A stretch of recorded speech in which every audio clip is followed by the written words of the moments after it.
3 दिन का जनता जवाब मांग रही है। हमारे साथ एक और एमएलए जुड़ चुके हैं और ये राजौरी हेडक्वार्टर के एमएलए हैं। इन्हीं से बात करते हैं। 3 दिन लड़ाइयां चलती रही। सभी लोग ये कह रहे हैं कि इन एमएलएज को हमने जिता के भेजा, लेकिन ये वहां लड़ते रहे और 3 दिन कोई बात नहीं हुई। काफी बड़े मुद्दे जो है वो डिस्कस होने थे। आखिरी के 3 दिन काफी क्रूशल भी होते हैं, ये आप सब जानते हैं। कुछ रेजोल्यूशंस थे, कुछ प्राइवेट जो बिल भी होने थे उन पे भी बात होनी थी, तो काफी सारी चीजें थी। इन सब चीजों पे बात करने के लिए मेरे साथ जुड़ चुके हैं इफ्तिकार अहमद सर। इफ्तिकार सर, पहले तो आपका बहुत बहुत शुक्रिया, और आपको राजौरी डे जो है आज आप राजौरी में सेलिब्रेट भी किया गया। लेकिन सर क्या कहेंगे, बहुत बड़ा मैं कहूंगा एक ऐसा मोमेंट रहा असेंबली में और सब लोग नाराज हैं, जनता नाराज है। जनता कह रही है कि भाई ये WWE चैंपियनशिप का अखाड़ा बन चुका है। क्या ये सच है या नहीं? देखिए, असेंबली जो होता है, लोग बड़ी उम्मीद के साथ एमएलएज को असेंबली में भेजते हैं और वो असेंबली का ही मेंबर होता है, member of legislative assembly. MLA की फुल फॉर्म यही है। और बजट सेशन जो है वो एक बड़ा इम्पोर्टेंट सेशन होता है असेंबली का, जिसमें बजट पे डिस्कशन होती है।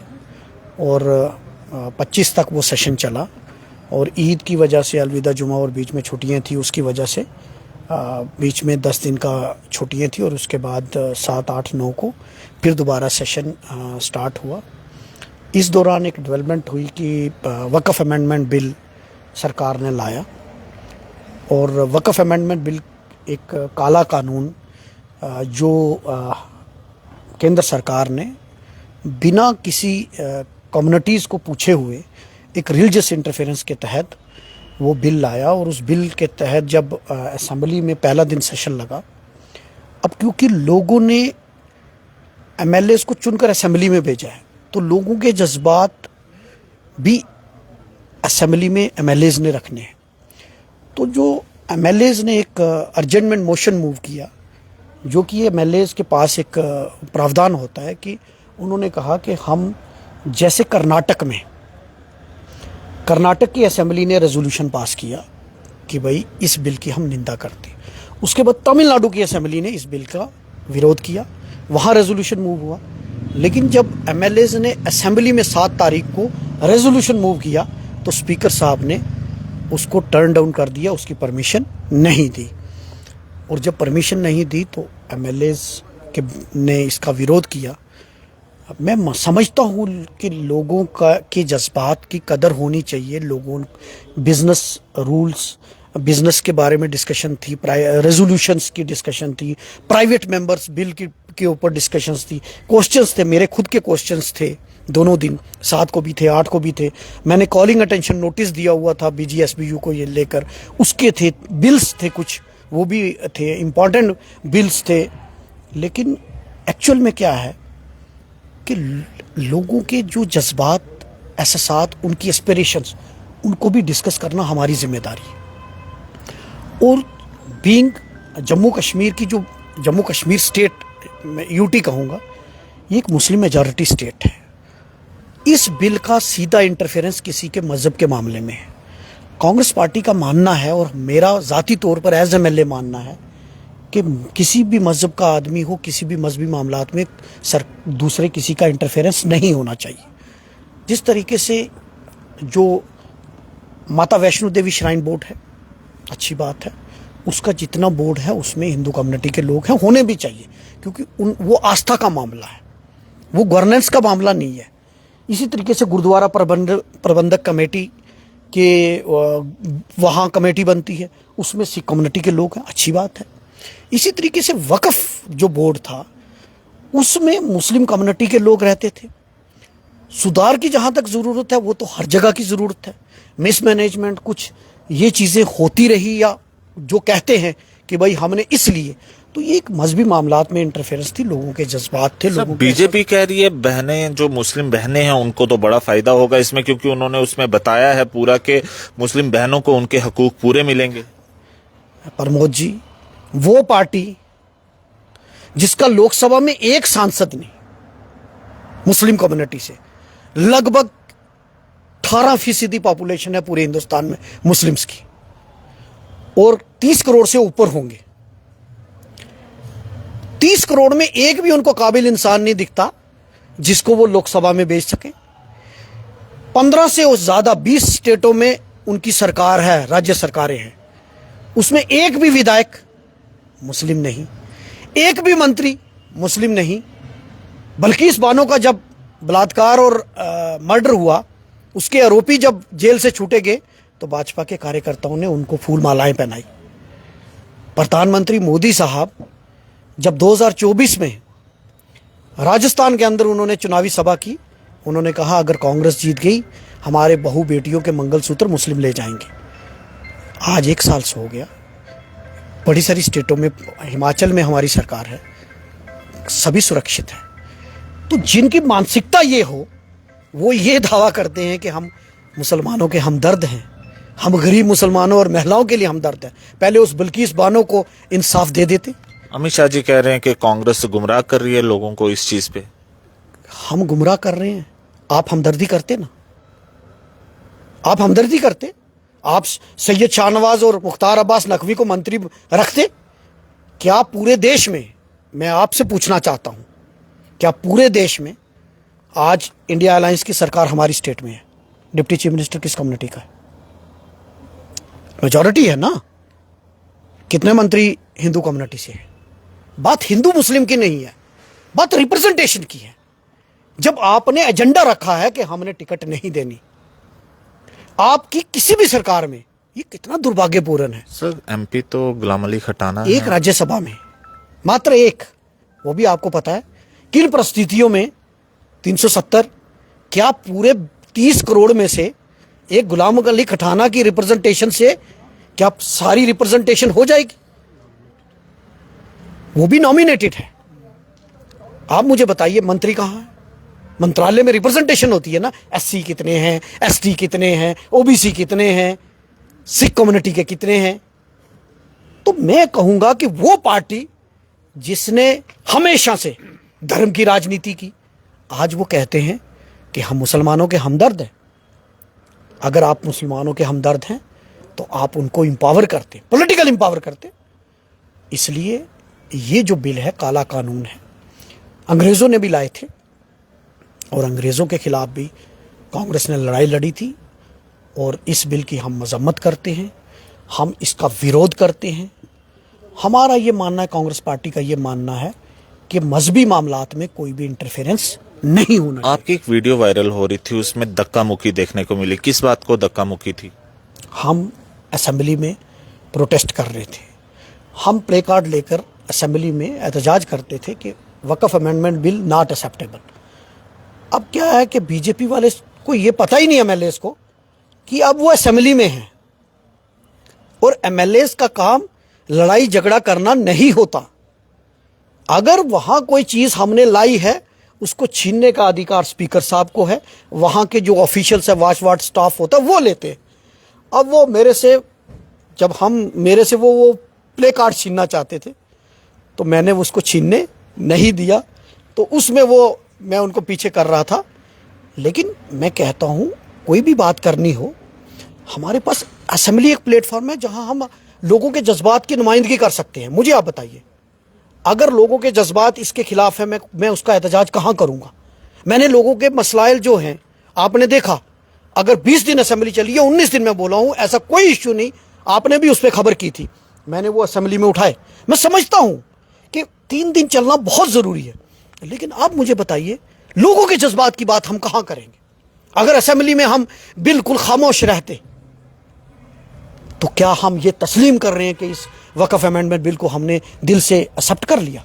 एमएलए साहब, आपके साथ एक एमएलए बैठते हैं, महराज मलिक, बिल्कुल सिटिंग एमएलए आपके साथ। मैं एक चीज आपसे जरूर पूछना चाहूंगा, लोग जानना चाहते हैं इस चीज को। बीजेपी वाले कहते हैं कि एनसी जो है उसको आगे रखा हुआ है और वो बोलता है ऐसा क्या है, मतलब कि ये कुछ सच है या क्या है? वैसे मैं आपसे पूछ रहा हूँ क्योंकि आपके बिल्कुल साथ बैठते हैं। मैं किसी के बारे में, आप मुझसे मेरे कंडक्ट पूछिए। नहीं, ऐसे में वो आपके साथ बैठते हैं ना, मतलब कि बीजेपी का, मैं बीजेपी का क्वेश्चन पूछ रहा हूँ आपसे। आप मेरा क्वेश्चन मुझसे पूछिए, मुझे अच्छा लगेगा। आप मेरे आपने पूछा कि आप धक्का मुक्की क्या हो रही थी, तो मैंने खुल के आपको जवाब दिया। अब आप उसके मुतल्लिक आप पूछेंगे तो मैं खुद हर एक जवाब दूंगा। नहीं, वो आपके साथ बैठते हैं, ऐसा क्या ऐसा है क्या एनसी की स्पोर्ट में वो आते हैं? अभी मेरी बात सुनिए आप, मैंने कहा मेरे कंडक्ट, मेरे लोगों के मसाइल के बारे में पूछिए, मैं आपको पूरा जवाब दूंगा। मेरा पार्टी का क्या स्टैंड है इस पे, उसके बारे में आप पूछिए, मैं जवाब दूंगा। और यहाँ के लोगों के क्या मसाइल हैं उसके बारे में पूछिए, मैं पूरे जवाब। नहीं, असेंबली का मैं पूछ रहा हूँ क्वेश्चन, ठीक है, ऐसा क्या है मतलब कि वैसे महराज साहब का, वैसे मैं ऐसे ही पूछ रहा हूँ, मतलब कि आप वैसे थोड़ा सा बताएं, क्योंकि इन दिनों में काफी सारी बातें चल रही हैं। बीजेपी वाले कह रहे हैं नहीं जी उनको पढ़ाया जाता है, आप साथ बैठते हो, क्या आपने कभी महराज मलिक को पढ़ाया है? मैंने, मेरी बात सुनो, क्योंकि आप कांग्रेस में। इसमें मैं कोई टिप्पणी नहीं करना चाहता। मैं किसी तीसरे मेंबर की टिप्पणी क्यों करूंगा? I am also member of legislative assembly. I am there to represent my people, और अपनी पार्टी का पॉइंट ऑफ व्यू और अपने लोगों का पॉइंट ऑफ व्यू रखूंगा मैं। आप उसके बारे में पूछिए तो मैं जरूर जवाब दूंगा। तो सर क्या अब नेक्स्ट क्या रणनीति है, क्योंकि अब तो चलिए सेशन खत्म हो चुका है, अब आपको लोगों के बीच में रहना है, क्या करने जा रहे हैं आने वाले समय में? क्योंकि सर काफी बातें भी हो चुकी हैं असेंबली में, आपने काफी मुद्दे भी रखे हैं, अब काम करने का टाइम आ गया। पहले 4-5 महीने आपने जो है बातें लोगों तक रखी, लेकिन अब काम का समय आ गया है। ये जितने भी आपने वहां पे बिल्स की बात की है, कब तक इन पे काम स्टार्ट होगा? देखिए, जो हमने बजट रखा गया सरकार का, उस पे काम स्टार्ट हुआ, और जो सरकार ने वादे किए थे उस पे काम शुरू हुआ। अब अप्रैल में बजट हो गया अप्रूव्ड, अब प्लान बनेंगे और डिफरेंट डिपार्टमेंट के प्लान बनेंगे, उस पे हम प्लान भी बनाएंगे। और हम फाइनेंशियल ईयर अभी स्टार्ट हुआ है अप्रैल में, तो लोगों के काम भी होंगे। और कोशिश, आपने देखा कि मेरी तो कोशिश हमेशा रहती है कि लोगों के साथ मिलकर डिपार्टमेंट्स की मीटिंग, कल भी हमारी यहाँ सेंट्रल स्पॉन्सर्ड स्कीम की दिशा की मीटिंग है। ऑनरेबल मेंबर ऑफ पार्लियामेंट मियां अल्ताफ़ साहब यहाँ आ रहे हैं और वो मीटिंग लेंगे। वो हम मीटिंग होगी, उसके बाद हम तो लोगों में ही रहते हैं। जल जीवन के बारे में कुछ सोचा? क्योंकि सुनिए ना, आपको मेंबर बनाया है, बहुत बड़ी जिम्मेवारी दे दी है, क्योंकि स्टेट लेवल में असेंबली के स्पीकर साहब ने कॉन्स्टिट्यूट की है टीम, मैं कहूँगा सबसे बड़ी टीम कॉन्स्टिट्यूट, क्योंकि इसमें चीफ सेक्रेटरी का भी कोई लेना देना नहीं होता, किसी का कोई लेना देना नहीं होता। मैं समझता हूँ कि जो स्पीकर साहब ने अनाउंस कर दिया बहुत बड़ी बात है। क्या रणनीति रहेगी? गरीब लोग हैं, बेचारे पानी के लिए तरसते हैं। मुझे ऐसा लगता है कि आपके पास 100 में से 80 बंदा आता है, जनाब मेरे घर पानी नहीं आता, क्या ये सच है? देखिए, मैंने जब पीएचई डिपार्टमेंट, जल शक्ति डिपार्टमेंट की रिव्यू मीटिंग ली थी, मैंने 5 घंटे वो मीटिंग ली थी, प्रमोद जी, 5 घंटे। और मैंने उनसे पूछा था कि आप मुझे बताओ कहाँ जल जीवन मिशन। हाउस के अंदर भी हमने क्वेश्चन रेज किए, चाहे अपोजिशन के एमएलएस थे, चाहे रूलिंग पार्टी के एमएलएस थे, चाहे नेशनल कॉन्फ्रेंस के थे, चाहे पीडीपी के थे, चाहे बीजेपी के भी। सब एमएलएस का मानना था कि जल जीवन मिशन जो बनाया गया है वो बंद कमरों में बैठ के बनाया, जरूरत है नहीं, जहां जरूरत थी वहां बनाया नहीं, और ग्राउंड पे उसको कहीं वो नहीं दिख रहे। और फिर हाउस में ये यूनानिमसली डिसाइड किया गया कि हाउस कमेटी ये इंक्वायरी करेगी कि जल जीवन मिशन, क्योंकि ये वो स्कीम है जिसमें हर घर जल हर घर नल। अब इसमें अगर ये स्कीम हो जाती है तो 2050 तक, 47 तक हमें कोई पैसा नया नहीं मिलेगा। लेकिन ग्राउंड पे तो लोगों को पानी मिल नहीं रहा, पानी की हाहाकार है।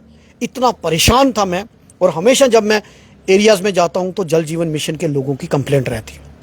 आज भी वो कहते हैं हमारा 80% कंप्लीट हो गया। 80% अगर कंप्लीट है तो लोगों को पानी क्यों नहीं मिल रहा? तो इसमें कमेटी में इसमें मेंबर हूं मैं, इस इन्वेस्टिगेशन कमेटी का, और इसकी हम इन्वेस्टिगेशन करेंगे और इसका पता करेंगे कि क्या एक्चुअल में क्या हुआ। जो स्कीम बनी, क्या एसी कमरों में बैठ के बनाएगी? और जो स्कीम बनी है वो अप्रूव्ड हुई, फिर वो ग्राउंड पे क्यों नहीं इम्प्लीमेंट, ग्राउंड पे उसका फ़ायदा लोगों को क्यों नहीं मिल रहा? तो आप जो 11 मेंबर्स की कमेटी है उसमें स्पीकर साहब ने मुझे भी मौका दिया, मैं उनका शुक्रगुजार हूँ। मैं अपनी पार्टी का भी शुक्रगुजार हूँ, अपने तारक हमीद करा साहब हमारे अध्यक्ष, तो जिम्मेदारी दी है। और हम तो लोगों की बात करते हैं, और पीर पंजाल रीजन क्या पूरी स्टेट में जहाँ जहाँ इसमें कोई बंगलिंग हुई है, कोई इसमें करप्शन है, कोई इसमें कहीं काम की क्वालिटी के साथ कंप्रोमाइज़ किया गया है, कहीं डीपीआर गलत बनी है, वो सारी उसकी इन्वेस्टिगेशन होगी और रिपोर्ट सबमिट करेंगे। इफ्तिखार साहब, आपसे हम इसलिए क्वेश्चन पूछते हैं क्योंकि आप पूरे जम्मू में एक अकेले विधायक हैं कांग्रेस के, जिम्मेवारी बहुत बड़ी है आपके ऊपर।